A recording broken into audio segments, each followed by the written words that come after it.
Hello aspirant, welcome you all. So as you all know कि हम जो है अभी नया सीरीज स्टार्ट किए थे, उसमें हमने जो मोस्ट इंपॉर्टेंट और द रिपीटेड टॉपिक्स है हमारे बायोलॉजी के, उसको हम कवर कर रहे हैं, जिसमें हमारा 3 चैप्टर हो चुका है।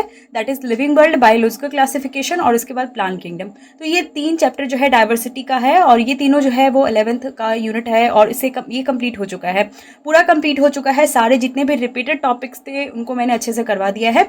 आज का हम क्लास स्टार्ट कर रहे हैं विद द एनिमल किंगडम और ये जो है बहुत ही ज़्यादा इंपॉर्टेंट चैप्टर है। इसमें सबसे पहले आपको बेसिक्स जो है बहुत ज़्यादा समझना जरूरी है और आपको पता है कि वन शॉट में ही हम पूरा का पूरा चैप्टर फिनिश कर रहे हैं, तो इस चैप्टर को भी हम पूरा वन शॉट में ही करने वाले हैं। तो बेसिक से लेके उसके एग्जाम्पल्स तक जितने भी क्वेश्चन, मतलब बार बार जो रिपीट होते हैं हर साल, जिससे क्वेश्चन आता ही आता है, उन चीज़ों के ऊपर ज़्यादा हम फोकस कर रहे हैं, क्योंकि डिटेल लेक्चर ऑलरेडी हो रखा है, तो आप उसको जाकर के देख सकते हैं।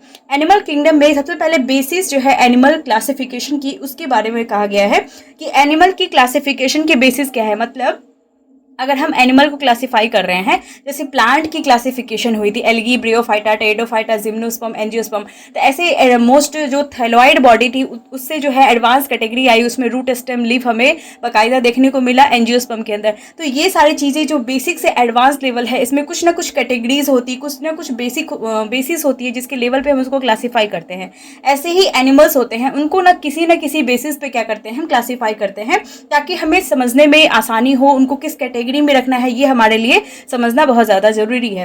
तो सबसे पहले हम बेसिस जो है एनिमल क्लासिफिकेशन की उसको समझते हैं। तो इसमें है लेवल ऑफ ऑर्गेनाइजेशन, मतलब कौन से लेवल ऑफ ऑर्गेनाइजेशन है इस पे, मतलब उसमें बॉडी सिमेट्री, मतलब उसमें सेल से बने हैं, वो टिश्यू से बने हैं, तो ये सारी चीजें जो है लेवल ऑफ ऑर्गेनाइजेशन बताता है। बॉडी सिमेट्री जो है, उसके बाद में बॉडी कैसी है, एसिमेट्रिकल है या रेडियल है, बायलेटरल सिमेट्री है, तो ये सारी चीज़ें जो है इनके ऊपर भी हम क्लासिफाई करते हैं। उसके बाद जर्म लेयर्स जो है वो कितने प्रेजेंट हैं, कौन कौन से जर्म लेयर्स है, सिलोम प्रेजेंट है कि नहीं, बॉडी कैविटी जिसको कहा जाता है, बॉडी में सेगमेंटेशन है कि नहीं, या तो एक्सटर्नल सेगमेंटेशन हो सकता है या इंटरनल सेगमेंटेशन होता है, तो ये सेगमेंटेशन उसके अंदर प्रेजेंट है कि नहीं। उसके बाद उसके अंदर वो नोटोकोड उसके अंदर प्रेजेंट है कि नहीं, ये एक रॉड लाइक स्ट्रक्चर होता है जो कि प्रेजेंट होता है कॉर्डेट्स के अंदर, तो ये सारी चीज़ें प्रेजेंट है कि नहीं। तो इन बेसिस पे एनिमल को हम क्लासिफाई करते हैं। अब सारे जितने भी बेसिस हैं सबसे पहले हम उसको समझते हैं, क्योंकि ये जो टेबल, ये जो मैं आपको पेज पढ़ाऊंगी अभी, ये बहुत ज़्यादा ही इंपॉर्टेंट है, इससे तो क्वेश्चन आएगा ही आएगा, मैं गारंटी के साथ कह सकती हूँ।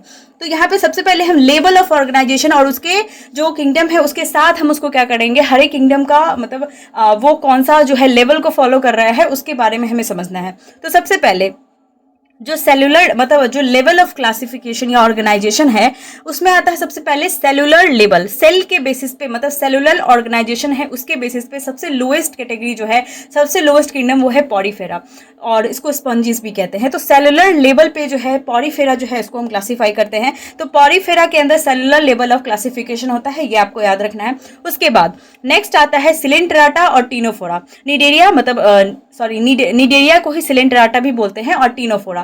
तो ये दोनों जो है टिश्यू लेवल इसमें ऑर्गेनाइजेशन होती है, क्योंकि हमें पता है कि सेल के बाद जो है एडवांस फीचर आता है, दैट इज टिश्यू, क्योंकि सेल से ही क्या बनते हैं, टिश्यू। तो टिश्यू लेवल जो क्लासिफिकेशन होगा वो उससे आगे वाले कैटेगरी में होगा, दैट इज निडेरिया यानी कि सिलेंट्राटा भी जिसको बोलते हैं, और टीनोफोरा के अंदर। उसके बाद जो है ऑर्गन लेवल आता है, और ऑर्गन लेवल जो है वो हमें प्लेटीहेलमिन्थस के केस में देखने को मिलता है। सिर्फ प्लेटीहेलमिन्थस के केस में ही ऑर्गन लेवल ऑफ क्लासिफिकेशन होता है, ऑर्गन लेवल ऑफ ऑर्गेनाइजेशन हमें देखने को मिलता है।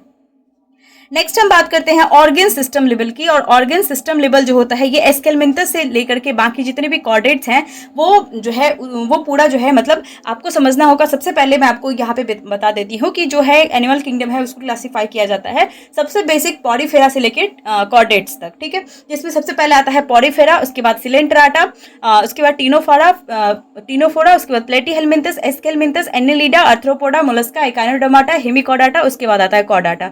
तो यहाँ पे प्लेटीहेलमिन्थस तक अगर ऑर्गन लेवल है, तो उसके बाद ऑर्गन सिस्टम लेवल जो है एडवांस कैटेगरी वो किसमें आ जाएगी, एस्केलमिन्थस से लेकर के बाकी जितने भी होंगे सब में क्या होंगे, ऑर्गन सिस्टम लेवल। तो ऐसे अगर आप याद रखेंगे, मतलब एक साथ अगर नाम आप याद करने लग जाएंगे, सबसे पहले तो आपको नाम पता होना चाहिए, पॉरीफेरा से लेकर कॉर्डाटा तक पूरा आपको पता होना चाहिए। उसके बाद आपको अगर मतलब लेवल्स ऑफ क्लासिफिकेशन याद रखना है, तो सबसे बेसिक होगा सेलुलर लेवल, तो उसमें पॉरीफेरा।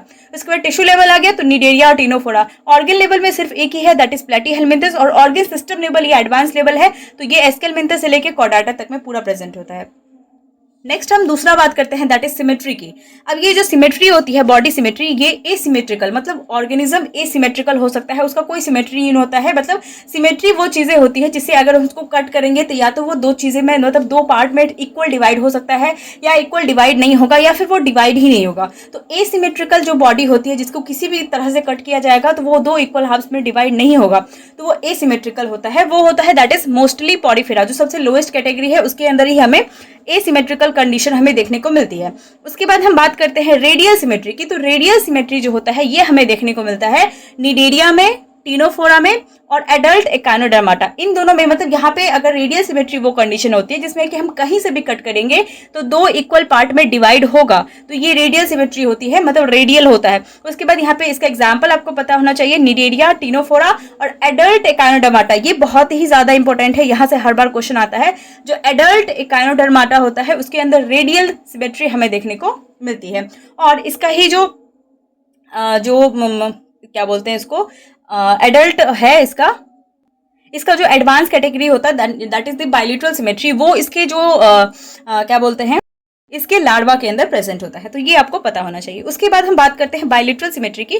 तो बायलिटरल सिमेट्री में वही जो मैंने आपको बताया है, इसका लार्वा, एकाइनोडर्माटा का लार्वा जो होगा वो बायलिटरल सिमेट्री शो करेगा, और प्लेटीहेलमिन्थस से लेके कॉर्डाटा तक ये पूरा का पूरा क्या होता है, दैट इज बायलिटरल सिमेट्री, यानी कि एडवांस्ड जो सिमेट्री होता है वो शो करता है। बायलिटरल सिमेट्री वो कंडीशन होती है जिसमें कि हम बीच से कट करने पे वो दो इक्वल हाफ्स होता है, बाकी किसी भी जगह से वो इक्वल हाफ्स में डिवाइड नहीं होता है। नेक्स्ट कंडीशन के ऊपर चलते हैं दैट इज जर्म लेयर्स। और जर्म लेयर जो होता है वो दो तरह का होता है, एक डिप्लोब्लास्टिक, उसके बाद ट्रिप्लोब्लास्टिक।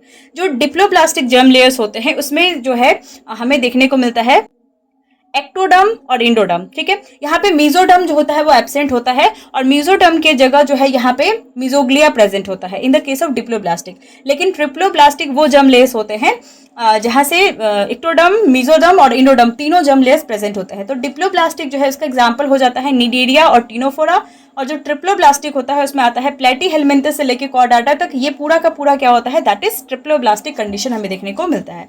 नेक्स्ट हम बात करते हैं सीलोम की। तो सीलोम तीन तरह की हो सकती है, ए सीलोमेट हो सकता है जिसको हम ट्रू सीलोमेट, ए सीलोमेट जो है सीलोम एब्सेंट होगा। सीडो सीलोमेट यानी कि झूठा, यानी कि ऐसा देखने को लगता है कि हमें यहाँ पे सीलोमेट है लेकिन वो सीलोमेट नहीं होता है, तो सीडो सीलोमेट। और उसके बाद ट्रू सीलोमेट। तो यहाँ पे ए सीलोमेट जिसमें सीलोम एब्सेंट होता है, बॉडी कैविटी ही एब्सेंट होती है, वो होता है प्लेटीहेलमिन्थस। एग्जाम्पल आपको अच्छे से पता होना चाहिए कि ए सिलोमेट जो है वो प्लेटीहेलमिन्थस है। सीडो सिलोमेट से हर बार क्वेश्चन आया हुआ है, दैट इज सीडो सिलोमेट जो होते हैं वो एस्केलमिन्थस होते हैं, तो ये आपको पता होना चाहिए। उसके बाद जो ट्रू सिलोमेट हो गए, बाकी जितने बच्चे यहाँ पे प्लेटीहेलमिन्थस के बाद एनिलिडा से लेके अर्थ्रोपोडा, मतलब कॉर्डाटा तक, अर्थ्रोपोडा नहीं, कॉर्डाटा तक जो है वो पूरा का पूरा ट्रू सिलोमेट होता है। नेक्स्ट हम बात करते हैं सेगमेंटेशन की। और सेगमेंटेशन जो होता है यहाँ पे प्रेजेंट होता है किसमें, एनिलिडा में, अर्थ्रोपोडा में और कॉर्डाटा में। इन तीनों के अंदर ही सिर्फ सेगमेंटेशन हमें देखने को मिलता है, बाकी अदर फाइला जो होता है उसमें, मोस्ट अदर फाइला जो है उसमें एब्सेंट हमें देखने को मिलता है सेगमेंटेशन। नोटोकॉर्ड की बात करें कि जो भी नॉन कॉर्डेट्स होते हैं हेमीकॉर्डाटा तक, वहां पे नोटोकॉर्ड होता है, मतलब हेमीकॉर्डाटा में नोटोकॉर्ड की जगह स्टोमोकॉर्ड प्रेजेंट होता है। लेकिन बाकी जितने भी हैं उन सबके अंदर जो है, जो नॉन कॉर्डेट्स हैं 1 से लेके 10 तक, लगभग 10 तक या 9 तक, वो पूरा का पूरा उसमें नॉन कॉर्डेट्स होते हैं, क्योंकि उसमें नोटोकॉर्ड एब्सेंट होगा। जिसमें भी नोटोकॉर्ड एब्सेंट होगा वो सारे नॉन कॉर्डेट्स होंगे। सिर्फ कॉर्डाटा जो होता है उसके अंदर नोटोकॉर्ड प्रेजेंट होता है, इसलिए उसको हम क्या कहते हैं, उसमें नोटोकॉर्ड प्रेजेंट होता है तो उसको हम कॉर्डेट्स कहते हैं। तो ये दोनों आपको पता होना चाहिए। उसके बाद हम चलते हैं कॉर्डेट्स और वर्टिब्रेट की क्लासिफिकेशन जो है, इसको थोड़ा समझ लेते हैं। जो कॉर्डेट की क्लासिफिकेशन है उसमें है यूरोकॉर्डाटा, सिफेलोकॉर्डाटा और वर्टिब्रेटा, ठीक है। तो ये तीन आपको पता होना चाहिए। उसके बाद वर्टिब्रेटा का जो क्लास है उसमें आता है साइक्लोस्टोमाटा, कॉन्ड्रेक्टिस, ऑस्टिक्टिस, एम्फीबियंस, रेप्टाइल्स, एव्स और मैमल्स। ये सारे जो है वो वर्टिब्रेट्स के अंदर आता है, वर्टिब्रेट्स की क्लास के अंदर। और कॉर्डेट्स के अंदर यूरोकॉर्डाटा, सिफेलोकॉर्डाटा और वर्टिब्रेटा, ये चीजें आपको पता होनी चाहिए। और अब यहाँ से हम स्टार्ट कर रहे हैं सारे जितने भी किंगडम है उनको लाइन वाइज जो हम करने वाले हैं, फ्रॉम द बेसिक से लेके एडवांस तक, दैट इज पॉरीफेरा से हम स्टार्ट कर रहे हैं। सबसे पहले हर एक का जो भी समझेंगे उसमें उसकी डेफिनेशन समझेंगे, कुछ बुलेट पॉइंट जो होंगे उनको हम समझने की कोशिश करेंगे, उसके बाद उसके एग्जाम्पल्स को समझेंगे। तो ये सारी चीजें जो मैं लिख के लाई हूँ इससे 100% क्वेश्चन आएगा ही, तो इन चीजों को आपको अच्छे से करना है। सबसे पहले इसकी डेफिनेशन की अगर हम बात करें तो जो पॉरीफेरा होते हैं ये सिंपलेस्ट मल्टी सेलर हैं, एनिमल्स हैं तो मल्टी सेलर हैं। उसके बाद ये सिंपलेस्ट है। जो पॉरीफेरा होता है इसका मतलब होता है पोर बियरर्स। पॉरीफेरा का मतलब होता है पोर बियरर्स। इसके पास छोटे छोटे से टाइनी न्यूमरस बहुत सारे क्या होते हैं, पोर्स होते हैं, जिसको कहा जाता है ऑस्टिया। ठीक है, उसके बाद बुलेट पॉइंट्स में आपको याद रखना है, बुलेट पॉइंट्स में ये है कि ये मोस्टली क्या होते हैं, मराइन होते हैं, कुछ फ्रेश वाटर होते हैं। फ्रेश वाटर का आपको नाम पता होना चाहिए, दैट इज स्पॉन्जिला। ठीक है, ये आप याद रखेंगे, स्पॉन्जिला क्या होता है, फ्रेश वाटर स्पंज होता है।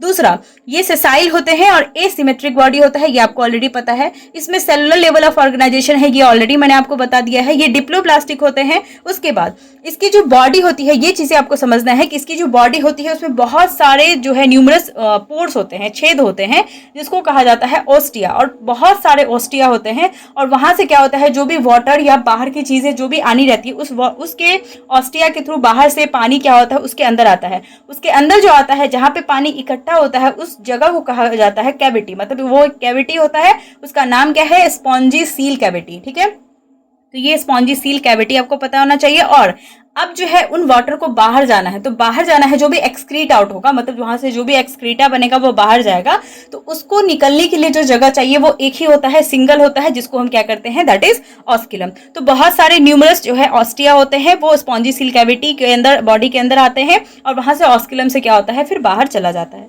ठीक है, उसके बाद यहाँ पे कैनाल सिस्टम प्रेजेंट होता है, ये इसका कैरेक्टरिस्टिक फीचर होता है। कैनाल सिस्टम का मेन काम होता है कि ये फूड को कैप्चर करता है, रेस्पिरेशन में हेल्प करता है और एक्सक्रीशन में हेल्प करता है। तो कैनाल सिस्टम जो है बहुत ज्यादा इंपॉर्टेंट है, ये इसका कैरेक्टरिस्टिक फीचर होता है। उसके बाद जो है बॉडी जो है वॉल, उसमें होता है क्वानोसाइट, जिसको हम कॉलर लाइक सेल्स बोलते हैं। ये आप नहीं भी याद रखेंगे तो चलेगा, लेकिन याद रखेंगे तो और अच्छा रहेगा। उसके बाद स्केलेटन जो होता है इसका, वो बनता है स्पीक्यूल से और स्पॉन्जिन फाइबर से, और ये जो स्पीक्यूल होता है उसमें कैल्शियम कार्बोनेट प्रेजेंट होता है। अब हम चलते हैं इसके एग्जाम्पल्स के ऊपर। एग्जाम्पल्स बहुत ज्यादा इंपॉर्टेंट है। साइकोन, जिसको स्काइफा भी कहते हैं, स्पॉन्जिला फ्रेश वाटर स्पंज मैंने अभी आपको बता दिया है, और यू स्पॉन्जिया जो है इसको बाथ स्पंज भी कहा जाता है। नेक्स्ट हम बात करते हैं सिलेंटराटा या निडेरिया की। तो सिलेंटराटा जो होता है, इसकी डेफिनेशन के ऊपर अगर हम बात करें तो डेफिनेशन के मोस्टली मैरेना होता है। उसके बाद टिश्यू लेवल ऑर्गेनाइजेशन है, आपको पता ही है। इसमें स्पेशल स्टिंगिंग सेल्स होते हैं, जिसको हम नीडोब्लास्ट कहते हैं, तो ये आपको पता होना चाहिए।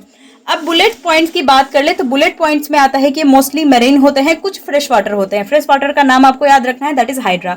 वहां पे फ्रेश वाटर कौन सा था, पॉरीफेरा के अंदर स्पॉन्जिला, तो ये आपको पता होना चाहिए। यहाँ पे भी रेडियल सिमेट्री होता है, मतलब ये रेडियल सिमेट्री होता है, डिप्लोब्लास्टिक होता है, टिश्यू लेवल ऑफ ऑर्गेनाइजेशन होगा, और यहाँ पे गैस्ट्रोवेस्कुलर कैविटी प्रेजेंट होता है, ये आपको पता होना ही चाहिए। इसके बाद जो इसका मेन कैरेक्टरिस्टिक फीचर है वो आपको अच्छे से पता होना चाहिए, क्योंकि वहीं से डायरेक्टली क्वेश्चन आता है। यहाँ पे नीडोप्लास्ट जो है वो प्रेजेंट होता है टेंटिकल्स पे, उसके टेंटिकल्स और बॉडी पे जो है नीडोब्लास्ट प्रेजेंट होता है। ये नीडोब्लास्ट का मेन काम होता है कि ये डिफेंस में हेल्प करता है और कैप्चर करता है, मतलब जो भी प्रे होता है उसको ये कैप्चर करता है, और जिस जगह पे रहता है वहां पे अटैचमेंट में भी इसको ये मदद करता है। तो नीडोब्लास्ट का ये काम आपको पता होना चाहिए। इसके बाद हम चलते हैं दैट इज इसके बॉडी फॉर्म्स पे, और बॉडी फॉर्म्स में पॉलिप और मेड्यूसा, दो तरह की इसकी बॉडी की फॉर्म होती है। जो पॉलिप टाइप का बॉडी होता है उसको हम सिलेंड्रिकल सेसाइल बोलते हैं, और पॉलिप टाइप का जो बॉडी फॉर्म्स होते हैं वो हाइड्रा और एडेम्सिया का होता है। जो मेड्यूसा टाइप का जो होता है उसमें अम्ब्रेला शेप का होता है, वो फ्री स्विमिंग होता है, नीचे सबस्टार्टम से अटैच नहीं रहता है, फ्री स्विमिंग रहता है, और उसका एग्जाम्पल जो है ऑरेलिया है, जिसको हम जेलीफिश भी कहते हैं। रिप्रोडक्शन की बात कर ले तो रिप्रोडक्शन बहुत ज्यादा ही इंपॉर्टेंट है, हर बार क्वेश्चन आता है इससे कि जो रिप्रोडक्शन है वो एसेक्सुअल टाइप का होता है। बडिंग टाइप से जो है वो एसेक्सुअल रिप्रोडक्शन होता है, और ये हमें पॉलिप के अंदर देखने को मिलता है। और सेक्सुअल रिप्रोडक्शन जो है वो गैमीट फॉर्मेशन से होता है, और ये हमें मेड्यूसा के अंदर देखने को मिलता है। मेटाजेनेसिस एक कंडीशन होती है जिसमें कि सेक्सुअल और एसेक्सुअल के बीच में क्या होता है, अल्टरनेशन होता है। अल्टरनेशन होता है बिटवीन द एसेक्सुअल पॉलिप जो है उसके और मेड्यूसा सेक्सुअल जो है उसके बीच में, और ये हमें देखने को मिलता है ओबेलिया के केस में। तो ये एग्जाम्पल मेटाजेनेसिस का आपको याद रखना है ओबेलिया के अंदर। स्केलेटन की बात कर ले तो कैल्शियम कार्बोनेट का स्केलेटन प्रेजेंट होता है, एक्सोस्केलेटन। और एग्जांपल्स जो है बहुत ज्यादा इंपॉर्टेंट है, ये तो आप याद रखेंगे ही। हाइड्रा है, ओबेलिया है, ओरेलिया, एडम्सिया, सी एनिमन पेनाचिला, सी पेन, गोर्गोनिया, सी फैन, मिनरीना, ब्रेन कोरल, उसके बाद फिजेलिया, पोर्टुगीज मैन ऑफ वॉर। तो ये सारे एग्जाम्पल्स जो है आपको पता होना चाहिए, और एग्जाम्पल सीरीज तो मैंने ऑलरेडी आपको करवा रखा है, आप उसको जाकर के देख सकते हैं।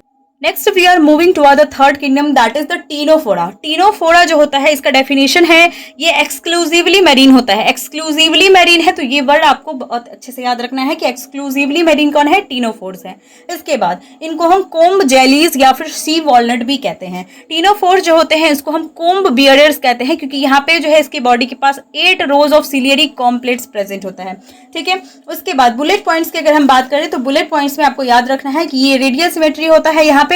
उसके बाद डिप्लोब्लास्टिक होते हैं, टिश्यू लेवल ऑर्गेनाइजेशन होते हैं, कॉम प्लेट्स प्रेजेंट होता है। फंक्शन इसका कॉम प्लेट्स का होता है, लोकोमोशन और स्विमिंग में ये मदद करता है। टीनोफोर्स के अंदर जो कॉम प्लेट्स प्रेजेंट होते हैं। टेंटिकल्स जो होते हैं ये क्या होते हैं, 2 लॉन्ग टेंटिकल्स जो है उसके पास कोलोब्लास्ट सेल प्रेजेंट होता है। जो रिप्रोडक्शन होता है ये आप नहीं भी याद रखेंगे, टेंटिकल्स तो चलेगा क्योंकि हमारे एनसीईआरटी में उतने अच्छे से दे नहीं रखा है। रिप्रोडक्शन की अगर हम बात करें तो मोनोसियस होते हैं और हर्माफ्रोडाइट होते हैं। ओनली सेक्सुअल रिप्रोडक्शन प्रेजेंट होता है। हर्माफ्रोडाइट होते हैं, मोनोसियस होंगे। इसके बाद बायोल्यूमिनेसेंस की बात करें तो बायोल्यूमिनेसेंस की एक प्रॉपर्टी होते हैं टीनोफोर्स की। बायोल्यूमिनेसेंस वो प्रॉपर्टी होती है the ability of the body to emit light, मतलब उसके बॉडी से जो है लाइट इमिट होगी, ये प्रॉपर्टी को हम बायोल्यूमिनेसेंस प्रॉपर्टी कहते हैं। और ये जो प्रॉपर्टी होता है वो हमें टीनोफोर्स के अंदर देखने को मिलता है। एग्जांपल्स की बात कर ले तो 2 एग्जांपल आपको याद रखना है, दैट इज प्लूरोब्रेकिया और टीनोप्लाना। ये दोनों एग्जांपल टीनोफोर्स का है। नेक्स्ट हम बात करते हैं दैट इज प्लेटीहेलमिंथस की, और प्लेटीहेलमिंथस भी बहुत ज्यादा इंपॉर्टेंट है, आपको अच्छे से समझना है। इसके डेफिनेशन की अगर हम बात कर ले तो डेफिनेशन जो है इसको हम फ्लैट वॉर्म्स कहते हैं। प्लेटीहेलमिंथस जो है इसकी बॉडी जो होती है वो डॉर्सो वेंट्रली फ्लैटेन रहती है, पूरी चिपटी हुई रहती है, इसलिए इसको हम क्या कहते हैं, फ्लैट वॉर्म्स कहते हैं। जो बुलेट पॉइंट्स है वो आपको समझना है, दैट इज ये बायलेटरली सिमेट्रिकल होता है, ट्रिप्लोब्लास्टिक होता है। उसके बाद organ system level of organisation present होता है, ये एसिलोम होता है। उसके बाद मोस्टली ये पैरासिटिक होते हैं, ठीक है, डिजीज कॉजिंग। इसके बाद इनकम्प्लीट डाइजेस्टिव सिस्टम यहाँ पे प्रेजेंट होता है, ये वर्ड आप याद रखेंगे। उसके बाद एक्सक्रीटरी ऑर्गन्स के ऊपर बहुत बार क्वेश्चन आता है इसमें प्लेटीहेलमिंथस में, तो यहाँ पे फ्लेम सेल्स जो होते हैं, प्रोटोनेफ्रिडिया, ये दोनों जो है वो प्रेजेंट होता है एक्सक्रीटरी ऑर्गन्स की तरह, और फंक्शन होता है मेनली इसका एक्सक्रीटरी ऑर्गन्स का, दैट इज एक्सक्रीशन और ऑस्मोरेगुलेशन। तो आपसे पूछा जा सकता है, या तो डायरेक्टली नाम पूछा जाएगा या नाम देकर के आपसे फंक्शन पूछा जा सकता है। फ्लेम सेल्स या प्रोटोनेफ्रिडिया जो है उसका फंक्शन क्या होता है, तो सिर्फ एक्सक्रीशन नहीं, ऑस्मोरेगुलेशन भी होता है। हर्माफ्रोडाइट होते हैं ये, सेक्सुअल रिप्रोडक्शन प्रेजेंट होता है। रीजेनरेशन कैपेसिटी जो है वो प्रेजेंट होती है, और वो किसके अंदर प्रेजेंट होता है, प्लेनिडिया के अंदर। Planaria have high power of regeneration, और ये किसके अंदर आता है, प्लेटीहेलमिंथस के अंदर।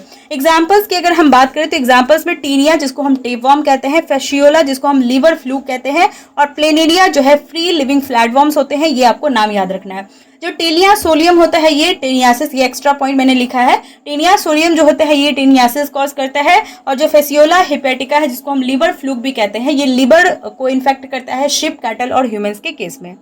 इसके बाद हम चलते हैं एस्केलमिंथस के ऊपर, और एस्केलमिंथस का डेफिनेशन है कि ये कॉमनली कॉल इसको हम राउंड वर्म कहते हैं, क्योंकि इसका जो बॉडी होता है वो सिलेंड्रिकल होगा, अनसेगमेंटेड होता है। बॉडी कैसी होती है, सिलेंड्रिकल होगी, अनसेगमेंटेड होगा, सेगमेंटेशन एब्सेंट होता है।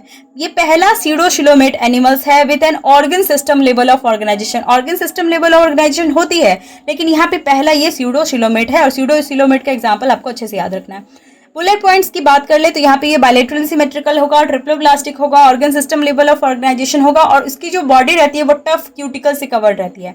हैबिटेट की बात कर ले तो ये एक्वेटिक होता है, टेरेस्ट्रियल होता है, पैरासिटिक भी होता है। डाइजेस्टिव सिस्टम की अगर हम बात कर ले तो यहाँ पे कंप्लीट डाइजेस्टिव सिस्टम होती है, mouth plus anus, mouth, muscular pharynx, intestine और एनस, सारे के सारे यहाँ पे कंप्लीट डाइजेस्टिव सिस्टम होगी, तो सारे प्रेजेंट होंगे।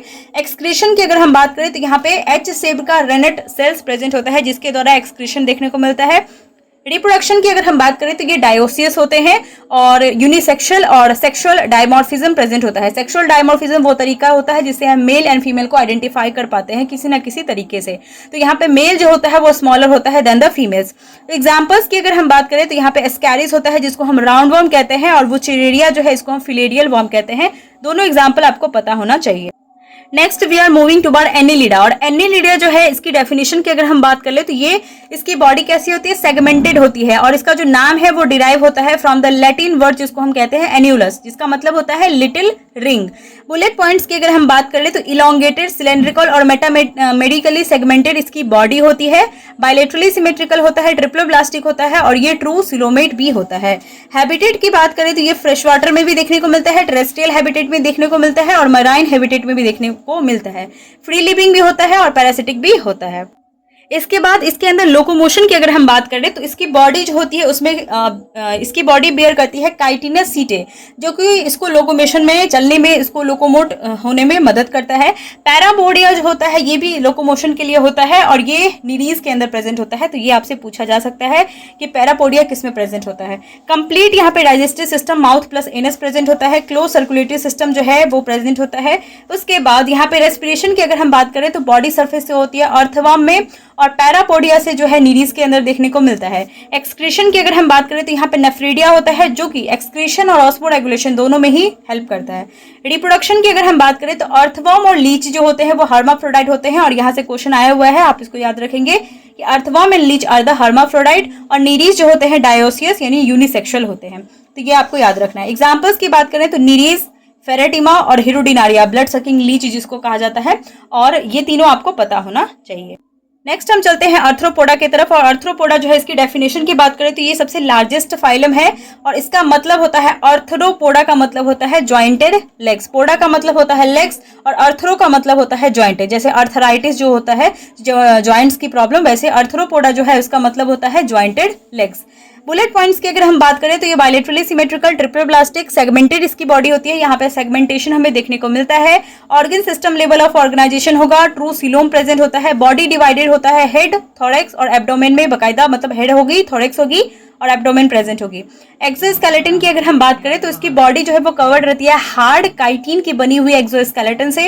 अपेंडिजेस की अगर हम बात करें तो यहाँ पे जॉइंटेड अपेंडिजेस प्रेजेंट होती है, जो कि इसको लोकोमोशन में, फीडिंग में, डिफेंस में और रिप्रोडक्शन में हेल्प करता है। तो अपेंडिजेस आपको पता होना चाहिए इसका फंक्शन। सर्कुलेटरी सिस्टम की बात करें तो यहाँ पे ओपन टाइप की सर्कुलेटरी सिस्टम होती है। ब्लड जो है वो फ्लो करता है थ्रू द हीमोसील कैविटी जो होती है उसके अंदर, उसके जरिए जो है ब्लड जो है वो फ्लो करता है। रेस्पिरेशन जो है बहुत ही ज्यादा इंपॉर्टेंट टॉपिक है, इसके अंदर रेस्पिरेशन आपको पता होना ही चाहिए। और एक्सक्रीशन, जो रेस्पिरेशन है वो गिल्स जो है, गिल्स से रेस्पिरेशन होती है प्रॉन्स में और क्रैब में। जो बुक लंग्स होते हैं वैरायटी, इसमें वास्ट कैटेगरी है, मतलब वास्ट डाइवर्सिटी है, बहुत ही बड़ा फाइलम है ये। तो इसलिए इसमें जो है रेस्पिरेशन और एक्सक्रीशन के लिए अलग अलग से जो है स्ट्रक्चर्स प्रेजेंट होते हैं, एक्सक्रीटरी और द रेस्पिरेटरी ऑर्गन्स, ताकि जो अलग अलग जो वैरायटीज ऑफ जो ऑर्गेनिज्म है वो अलग तरीके से क्या करे, एक्सक्रीट कर पाए और रेस्पायर कर पाए। तो गिल्स जो है वो प्रॉन्स और क्रैब्स के अंदर प्रेजेंट होता है। बुक लंग्स जो है वो स्कॉर्पियन, स्पाइडर के अंदर प्रेजेंट होता है। बुक गिल्स जो है वो लिमलस यानी कि किंग क्रैब के अंदर प्रेजेंट होता है। और ट्रैकिया जो है ये प्रेजेंट होता है कॉकरोच में, ग्रासहोपर में। इसके बाद एक्सक्रीशन की बात करें तो यहाँ पे मालफिजियन ट्यूब्यूल्स जो है वो इंसेक्ट और कॉकरोच के अंदर देखने को मिलता है। जो ग्रीन ग्लैंड होते हैं वो प्रॉन्स के अंदर देखने को मिलता है। जो कॉक्सल ग्लैंड होते हैं वो स्पाइडर और स्कॉर्पियन के अंदर देखने को मिलता है। इसके बाद हम चलते हैं इसके रिप्रोडक्शन के ऊपर, और रिप्रोडक्शन जो है वो डायोसियस होते हैं, ये इंटरनल फर्टिलाइजेशन देखने को मिलता है। और बहुत सारे जो इंसेक्ट होते हैं उसमें हमें मेटामॉर्फोसिस भी देखने को मिलता है। एग्जांपल्स की अगर हम बात करें तो यहाँ पे एपीज जो है वो हनी बी होता है। बॉम्बिक्स जिसको हम सिल्क वॉर्म कहते हैं। लेसिफर जो है लेसिफर जिसको हम लाक इंसेक्ट भी कहते हैं। Mosquitoes, cockroach, prawns, crabs, scorpion और स्पाइडर, ये सारे जो है वो क्या है, दैट इज आर्थ्रोपोडाज हैं। नेक्स्ट हम बात करते हैं मोलस्का की। मोलस्का भी बहुत ही ज्यादा इंपॉर्टेंट फाइलम है। जो मोलस्का है इसकी डेफिनेशन की बात करें तो ये सेकेंड लार्जेस्ट फाइलम है। फर्स्ट लार्जेस्ट फाइलम आपसे पूछा जाएगा तो आर्थ्रोपोडा होगा। मोलस्का सेकेंड लार्जेस्ट फाइलम है। जो इसका मतलब क्या होता है, सॉफ्ट बॉडीड एनिमल्स, तो ये आपको पता होना चाहिए। बुलेट पॉइंट्स में bilaterally symmetrical, triploblastic, coelomate, body इसकी सॉफ्ट होती है, अनसेगमेंटेड होगी, सेगमेंटेशन एब्सेंट होती है। यूजुअली इसकी बॉडी डिवाइडेड होती है हेड में, मस्कुलर इसकी फुट होगी और विसरल इसकी क्या होगी, हम्प होगी। मेंटल जो होता है इसमें प्रेजेंट होता है। मेंटल जो है ये बेसिकली इसकी जो विशरल हम्प होती है पीछे से, उसको क्या करती है, ये कवर करती है और ये मेंटल कैविटी की फॉर्मेशन करती है। ये सिक्रीट क्या करती है, कैलकेरियस सेल जो है वो सिक्रीट करता है। और इसके सेल की अगर हम बात करें तो सेल जो है वो कैल्शियम कार्बोनेट CaCO3 का बनता है, और मे बी रिड्यूस्ड और एब्सेंट इन कुछ मोलस्क जो है उसके अंदर जो है रिड्यूस हो सकता है या फिर ये एब्सेंट होता है सेल स्ट्रक्चर। इसके बाद हम बात करें यहाँ पे लोकोमोशन की, जो इसकी मस्कुलर फ्लूट जो होती है उसके थ्रू इसमें लोकोमोशन देखने को मिलता है। रेस्पिरेशन की अगर हम बात करें तो रेस्पिरेशन मोस्टली जो होता है वो गिल्स यानी कि टेनिडिया के हेड से होता है, और टेरेस्ट्रियल मोलस्क जो होते हैं वो लंग से ही रेस्पिरेशन कर लेते हैं। डाइजेशन की अगर हम बात करें तो डाइजेशन में कंप्लीट जो है वो digestive system, complete digestive tract हमें देखने को मिलता है। और एक रेड्यूला प्रेजेंट होता है जिसको हम फाइल लाइक रास्पिंग ऑर्गन कहते हैं, मतलब खाना खाने के खोज के लिए जो है वो मूवमेंट के लिए जो है एक रेड्यूला एक स्ट्रक्चर प्रेजेंट होता है, ताकि वो जो है उसको मदद कर सके खाना मतलब ढूंढने में। इसके बाद हम बात करते हैं सर्कुलेटरी सिस्टम की। तो यहाँ पे ओपन सर्कुलेटरी सिस्टम प्रेजेंट होता है। एक्सेप्शन की अगर हम बात कर ले तो सिफेलोपोड्स जो होते हैं जिसमें ऑक्टोपस और स्क्विड आता है, यहाँ पे क्लोज सर्कुलेटरी सिस्टम प्रेजेंट होता है। तो ये बहुत ही ज्यादा इंपॉर्टेंट है, आप इसको याद रखेंगे। एक्सक्रीशन की बात करें तो यहाँ पे किडनी के थ्रू होती है और मेटानेफ्रिक होती है किडनी। उसके बाद यहाँ पे मेटानेफ्रिक किडनी प्रेजेंट होती है। यहाँ पे रिप्रोडक्शन की बात कर ले तो ये डायोसिस होते हैं। फर्टिलाइजेशन एक्सटर्नल भी हो सकता है, इंटरनल भी हो सकता है। ना एग्जांपल्स की बात कर ले तो पाइला जिसको एप्पल स्नेल कहा जाता है, pinctada, pearl oyster, sepia, cuttlefish, loligo, squid और ऑक्टोपस, ये सारे जो है एग्जाम्पल्स हैं इसके मोलस्क के। नाउ हम चलते हैं अब इकाइनोडर्माटा की तरफ, और इकाइनोडर्माटा में वही सेम डेफिनेशन से स्टार्ट करते हैं। तो इसका जो डेफिनेशन है उसमें सबसे पहले हम समझते हैं कि ये जो है, मैंने आपको टीनोफोरा बताया जो कि एक्सक्लूसिवली मैराइन होता है, तो ये आपको पता होना चाहिए। दूसरा है इकाइनोडर्माटा। तो आपसे क्वेश्चन पूछा जा सकता है which of the following are exclusively marine organism या एनिमल्स। तो यहाँ पे इकाइनोडर्माटा और टीनोफोरा दोनों क्या है, एक्सक्लूसिवली मैराइन है, ये आपको पता होना चाहिए। जो इकाइनोडर्माटा होता है ये स्पाइनी स्किन्ड बॉडी होती है। इसका मतलब बुलेट पॉइंट्स की बात कर ले तो ये triploblastic, coelomate, organ system level of organisation. इसका जो एडल्ट है, ये एक्सेप्शन मैंने ऑलरेडी आपको बता दिया है कि एडल्ट जो है वो उसमें रेडियल सिमेट्री होता है, और लार्वा जो है उसमें बायलेटरल एडवांस कैटेगरी हमें देखने को मिलता है। उसके बाद इंडोस्केलेटन जो है वो कैल्केरियस ऑसिकल्स का बनता है, और इसका बॉडी जो है वो कवर्ड रहता है स्पाइन से। अब ये जो एक चीज है ये आपको समझना बहुत ज्यादा जरूरी है। ये इकाइनोडर्माटा जो है इसके अंदर वाटर वेस्कुलर सिस्टम होता है। अब दो क्वेश्चन पूछा जा सकता है आपसे, एक वाटर कैनाल सिस्टम और एक वाटर वेस्कुलर सिस्टम। तो ये आपको पता होना चाहिए। वाटर कैनाल सिस्टम में कैनाल पहले आता है, मतलब सी वर्ड पहले आता है, तो ये आप याद रखेंगे पॉरीफेरा से। पॉरीफेरा जो है उसके अंदर कैनाल यानी वाटर कैनाल सिस्टम है, तो सी फॉर कैनाल, और सी जो है वी से पहले आता है, तो उस ऐसे आप याद रख सकते हैं कि इसमें आप याद रखेंगे पॉरीफेरा को। तो water canal system is present in Porifera. Water vascular system जो है वो इकाइनोडर्माटा के अंदर प्रेजेंट होता है, और ये यूनिक फीचर होता है इकाइनोडर्माटा का। इसके में क्या होता है, ट्यूब फिट प्रेजेंट होता है। जो ट्यूब फिट होता है मेन उसका काम होता है लोकोमोशन में, फूड की कैप्चर में और एस्पिरेशन में। डाइजेस्टिव सिस्टम की बात कर ले तो यूजुअली कंप्लीट होता है, माउथ और एनस कंप्लीटली प्रेजेंट होता है। रेस्पिरेशन की अगर हम बात कर ले तो ट्यूब फिट और स्किन की जो गिल्स होती है वहां पे उससे रेस्पिरेशन हो सकता है। एक्सक्रीशन की बात कर ले तो एक्सक्रीटरी ऑर्गन ही यहाँ पे एब्सेंट होती है। डिफ्यूजन जो है बॉडी सर्फेस से हो जाती है इसमें। तो ये एक्सक्रीटरी ऑर्गन एब्सेंट है, ये आपको पता होना चाहिए। अच्छे से इसका नाम आप देख लेंगे। इकाइनोडर्माटा के अंदर एक्सक्रीटरी ऑर्गन जो है वो एब्सेंट होता है। रिप्रोडक्शन की अगर हम बात करें तो ये डायोसिस होते हैं। फर्टिलाइजेशन एक्सटर्नल होता है। जो इनडायरेक्ट डेवलपमेंट होती है विद फ्री स्विमिंग जो है इसमें लार्वा प्रेजेंट होता है। रीजनरेशन जो है ये पावर होता है स्टारफिश के अंदर, हाई रीजनरेशन पावर होता है। एक मैंने प्लेटीहेलमिंथस के अंदर प्लेनिडिया आपको बताया है जिसके पास हाई रीजनरेशन पावर होता है। वैसे स्टारफिश जो होता है उसके पास भी हाई रीजनरेशन, उसको हम कट कर देंगे तो वापस से क्या होगा, वो रीजनरेट हो जाता है। तो ये हाई रीजनरेशन पावर जो होता है वो स्टारफिश के अंदर प्रेजेंट है in the case of Echinodermata. इसके बाद एग्जाम्पल्स की बात करें तो स्टेडियास जिसको हम स्टार फिश कहते हैं, एकाइनस यानी कि सी अर्चिन, ऑफ्यूरा यानी कि ब्रिटल स्टार, एंटीडन यानी कि सी लिली और कुकुमेरिया यानी कि सी कुकुम्बर। तो एग्जाम्पल्स आपको पता होना चाहिए। इसके बाद हम चलते हैं लास्ट नॉन कॉर्डेट की तरफ, क्योंकि इसके बाद जो है हम कॉर्डेट को पढ़ेंगे। तो हेमीकॉर्डेट जो है वो लास्ट नॉन कॉर्डेट है। दैट इज इसका डेफिनेशन है हेमीकॉर्डाटा जो है अर्लियर इसको रखा गया था सब फाइलम कॉर्डाटा के अंदर, लेकिन अब उसको एक सेपरेट फाइलम जो है उसके अंदर रख दिया गया है। बुलेट्स पॉइंट्स की बात कर ले तो ये भी क्या होते हैं, हेमीकॉर्डाटा भी क्या होंगे, एक्सक्लूसिवली मराइन होते हैं, तो ये आपको पता होना चाहिए। बायलेटरली सिमेट्रिकल, ट्रिप्लोब्लास्टिक, सिलोमेट होते हैं। बॉडी इसकी डिवाइडेड होती है प्रोबोसिस, कोलर और ट्रंक में। स्टोमोकोड यहाँ पे जो नोटोकोड है उसके जगह यहाँ पे स्टोमोकोड प्रेजेंट होते हैं, और यहाँ पे ये बकल कैविटी की बेसिकली क्या होती है, आउट ग्रोथ होती है। रेस्पिरेशन जो है वो फेरेंजियल जो गिल स्लिट्स होती है उसके थ्रू होती है। सर्कुलेशन जो है वो ओपन सर्कुलेटरी सिस्टम होता है। एक्सक्रीशन की बात कर ले तो प्रोबोसिस ग्लैंड जो है वो एक्सक्रीशन में मदद करता है, और एग्जाम्पल में आता है विलानोग्लोसस और सैकोग्लोसस। ये दोनों एग्जाम्पल आपको पता होना चाहिए हेमीकॉर्डेट्स के अंदर। Now we are moving toward the most advanced kingdom that is the chordates. और कॉर्डेट्स जो है ये आपको बहुत अच्छे से समझना है।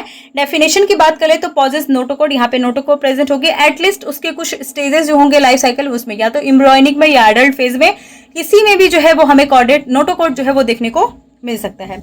बुलेट पॉइंट्स की अगर हम बात कर लें तो यहाँ पे नोटोकॉर्ड हो सकता है, डॉर्सल हॉलो नर्व कॉर्ड हो सकता है, paired pharyngeal gill slits present होता है, पोस्ट एनल टेल होता है। तो ये सारे जो है कॉर्डेट्स के कैरेक्टर हैं। सारे chordates, all the chordates possess the following features at least in the embryonic, मतलब सिर्फ हो सकता है किसी के एम्ब्रॉयनिक स्टेज में हो सकता है, किसी के एडवांस एडल्ट फेज में हो सकता है। तो यहाँ पे किसी ना किसी स्टेज में क्या होता है, ये सारे कैरेक्टर प्रेजेंट होते हैं। ये जो भी मैंने आपको बताया है, notochord, dorsal hollow nerve cord, उसके बाद पेयर्ड फेरेंजियल गिल स्लिट्स, उसके बाद पोस्ट एनल टेल।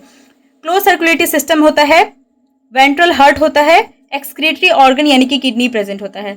कॉर्डेट्स की क्लासिफिकेशन की अगर हम बात कर ले तो यूरोकॉर्डेट जो है और सिफेलोकॉर्डेट्स, ये कॉर्डेट्स के कुछ क्लासिफिकेशन है। यूरोकॉर्डेट्स में आता है ट्यूनिकाटा, यूरोकॉर्डेट्स को ट्यूनिकाटा भी कहते हैं। ये मेराइन एनिमल्स होते हैं। यहाँ पे नोटोकॉर्ड जो होता है सिर्फ इसके लार्वल टेल में प्रेजेंट होता है, क्योंकि यूरो का मतलब होता है टेल। तो ये आपको पता होना चाहिए, नाम से आपको समझना होगा कि यूरो का मतलब क्या होता है, टेल। तो नोटोकॉर्ड जो होगा सिर्फ और सिर्फ इसके लार्वल टेल में प्रेजेंट होता है। एसिडिया, सल्पा और डोलियोलम, CSAD, सैड से आप याद सकते हैं, UR सैड, यूरोकॉर्डाटा सैड, यानी कि एसिडिया, सल्पा, डोलियोलम इसका एग्जाम्पल है, आप इसको याद रखेंगे। उसके बाद हम चलते हैं सिफेलोकॉर्डाटा, और सिफेलो का मतलब क्या होता है पता है आपको, दैट इज हेड, यानी कि इसका जो मेराइन एनिमल्स, यहाँ पे नोटोकॉर्ड जो होता है इसके हेड से लेके टेल रीजन तक थ्रू आउट लाइफ प्रेजेंट होता है।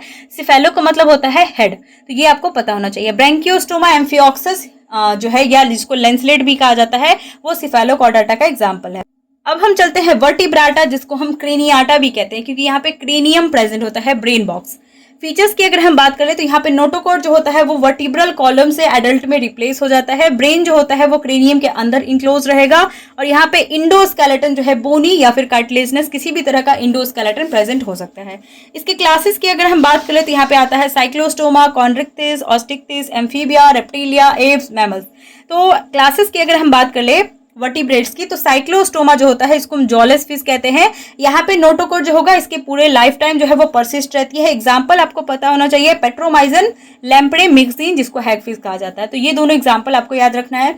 कॉन्ड्रिक्टिस जो है इसको हम कार्टिलेजनस फिश कहते हैं, और यहाँ पे प्लेक्वाइड स्केल्स प्रेजेंट होता है, और यहाँ पे 5 to 7 pairs of gill slits present होता है, और बिना ओपरकुलम का। ठीक है, गिल कवर को कहा जाता है बेसिकली ओपरकुलम। तो यहाँ पे गिल्स की कोई कवरिंग नहीं होती है। एग्जाम्पल आपको पता होना चाहिए, Scoliodon, dog fish, trigon, stingray. ठीक है, और एग्जाम्पल्स के लिए आप एग्जाम्पल वाला सीरीज देख सकते हैं। और स्टिक्टिस की बात कर ले तो इसको हम बोनी फिश कहते हैं। इसकी गिल्स जो होती है वो कवर्ड रहती है ओपरकुलम से। यहाँ पे ब्लेडर जो है वो प्रेजेंट होता है ताकि वो कॉन्स्टेंटली मूव कर सके, सिंक ना हो, इसलिए यहाँ पे एयर ब्लैडर प्रेजेंट होता है ऑस्टिक्टिस के केस में। लेबियो, रोहू, कातला और हिपोकैम्पस, सी हॉर्स, ये जो है एग्जांपल्स हैं ऑस्टिक्टिस के। एम्फीबियंस की बात कर ले तो ये जो है लैंड और वाटर दोनों के अंदर प्रेजेंट होता है। यहाँ पे मॉइस्ट ग्लैंडुलर इसकी स्किन होती है, 3 चैम्बर वाली इसकी हार्ट होगी। फ्रॉग, टोड और सैलेमेंडर ये सारे इसके एग्जाम्पल्स हैं। इसके बाद हमारे पास रेप्टिलिया है, और रेप्टिलिया में ड्राई कॉर्निफाइड स्किन होती है विद स्केल्स प्रेजेंट होते हैं। 3 चैम्बर्ड हर्ट होंगे, लेकिन क्रोकोडाइल जो है वो इसके एक्सेप्शन है, जिसमें 4 चैम्बर्ड हर्ट होता है। इंटरनल फर्टिलाइजेशन होगा, और लिजार्ड, स्नेक, टर्टल और क्रोकोडाइल ये सारे इसके एग्जाम्पल्स हैं। एव्स की अगर हम बात करें तो बॉडी कवर्ड रहती है फेदर से।